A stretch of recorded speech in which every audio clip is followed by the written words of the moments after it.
হিন্দুদের মন্দির পাহারা দিতে চেয়ে মন্দিরের সামনেই নামাজ পড়ছেন এক মুসলিম।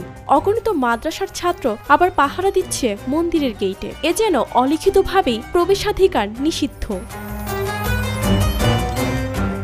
ছবিটি এই দেশের, এই স্বাধীন ভূখণ্ডের। কিছুদিন আগে হলেও হয়তো এই দৃশ্য বিশ্বাস করা কঠিন হয়ে যেত, কিন্তু এখন এই দৃশ্য সর্বত্র। কারণ মন্দির পাহারা দিতে নেমে এসেছেন মুসলিমরা, রাত জেগে পাহারা দিয়েছেন মন্দির। কিন্তু কেন?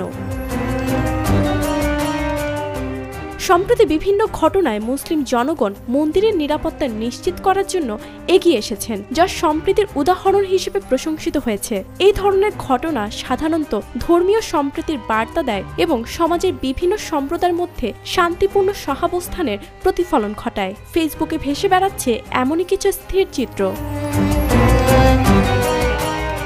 যেখানে কেউ লিখেছেন, এমন দৃশ্য শুধু বাংলাদেশেই পাবেন। হিন্দুদের মন্দির পাহারা দিচ্ছে মুসলিম ভাইয়েরা ও মন্দিরের পাশেই সারা রাত থেকে নামাজ আদায় করলেন হুজুরেরা।